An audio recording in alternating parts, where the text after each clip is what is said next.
এভাবে নেচে গিয়ে শিক্ষার্থীদের সঙ্গে উদযাপনে মেতেছেন অভিভাবক ও শিক্ষকেরা। নাতনির ভালো ফলাফলের অনুভূতি প্রকাশ করতে গিয়ে তো রীতিমতো কেঁদে ফেললেন এক নারী। আমার মেয়ের জামাই যা করেছে আমার নাতিনের জন্য আর কি বলবো, বলার কিছু নেই। আমার মেয়ের অনেক প্রতিদান, আমার মেয়ের অনেক আশা। আপনাদের কাছে কই সবার মায়ের জানি এরকম আশা পূর্ণ করেছে। মেয়েও তো এরকম রেজাল্ট করেছে। আমার মেয়ে সরকারি স্কুলে হেডমিস্ট্রেস। অনেক অনেক আর এর চেয়ে বেশি পাওয়া চাই না। শুধু তিনি নন, 12 মে এসএসসি ও সমমানের পরীক্ষার ফলাফল প্রকাশের পর ভিকারুননিসা নূন স্কুল অ্যান্ড কলেজের সিদ্ধেশ্বরী শাখায় আনন্দে মেতে ওঠেন সবাই। এদিকে দিনটি মা দিবস হওয়ায় নিজেদের মাকে ভালো ফলাফল উপহার দিতে পেরেও আনন্দের শেষ নেই অনেকের। আমি গিয়ে ইংলিশ ভার্সন থেকে পরীক্ষা দিয়েছি, এবার আজকে রেজাল্ট গোল্ডেন পেয়েছি। এখন অনেক খুশি লাগছে। আজকে আবার মাদার্স ডেও, তো মায়েদের জন্য একটা এক্সট্রা গিফট পেয়ে গেছে ওরা, তো অনেক খুশি। প্যারেন্টসরা ওরা এক্সপেক্টও করেছিল অনেক ভালো করব, তো ভালো করেছি। সবাই অনেক খুশি। আজকে স্কুলে অনেক মজা হচ্ছে, তো অনেক ভালো লাগছে আর কি। গোল্ডেন পাওয়াটা আসলে অনেক স্বপ্নের মতো ছিল যে গোল্ডেন পাবো নাকি টেনশনে ছিলাম, এখন পেয়ে গিয়েছি, তো অনেক ভালো লাগছে। আর টিচাররা সবাই অনেক খুশি, মা বাবা তো কান্নাকাটি যে খুশিতে, তো এই আর কি। শিক্ষার্থী, অভিভাবক ও সবার কষ্টের পর ভালো প্রত্যাশিত ফলাফলে খুশি সবাই। ওরা 8 বছর রেখে ওর বাবা মারা গেছে, আজকে আমার মেয়ে অনেক ভালো করছে, আমি অনেক হ্যাপি। আল্লাহ যেন সামনের দিনগুলি ভালো নেয় ওর। আজকেও আমি এমনই খুশি, যেদিন ও যেদিন জন্ম হয়েছে যেমন খুশি, আজকে এর চেয়ে বেশি খুশি আমি। অনেক ঘাত প্রতিঘাত পার করে আসছে, আরও করতে হবে। আমি কখনো হার মানি না, মানবো না। আমরা যেহেতু ভালো প্রতিষ্ঠান, আমরা আলো ভালো চাই। এবার তো বোর্ডের রেজাল্টও গতবারের তুলনায় একটু কমেছে, আমাদেরও কমেছে।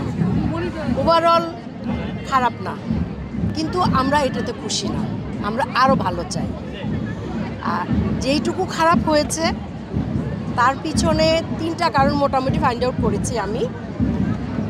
এক হচ্ছে, এই বাচ্চারা যখন 7-8-এ ছিল সে সময় করোনাকালীন একটা ঝামেলা ছিল, তখন ওরা মোবাইলে আসক্ত হয়ে গেছে। এই কারণে মোবাইলের জন্য এখন রাতের বেলা মোবাইল বেশি ঘাটাঘাটি করে, সকালবেলা ক্লাসে আসে না।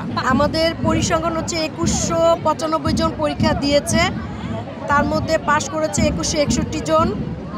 পাশের হার 98.45%। আর জিপিএ 5 পেয়েছে 1528 জন। জিপিএ পাশের হার হচ্ছে 70.71%। ভালো ফলাফল করেছো, এই জন্য সবাইকে আমার পক্ষ থেকে অভিনন্দন। কিন্তু শুধু ভালো ফলাফল করলেই হবে না, তোমাদেরকে ভালো মানুষ হতে হবে।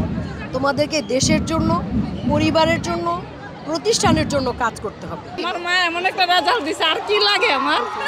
মা দিবস ছিল দেখে তো প্যানিক ছিল, কারণ রেজাল্ট আজকে হইছে আম্মু ঠান্ডা। নরমালি যে মেয়েরা যতটুকু স্বাধীনতা পায়, আম্মু তার থেকে বেশি স্বাধীনতা দিচ্ছে। ডেফিনেটলি ওটার তো আর করতে পারবো না, অপব্যবহার করতে পারবো না। ইউজ করছি, পড়াশোনা করছি। টিচারদের, মা বাবাদের, নিজেদের কষ্ট সব মিলাই আজকে গোল্ডেন এসেছে। জি, ওটা এখনো শিওর বলতে পারছি না।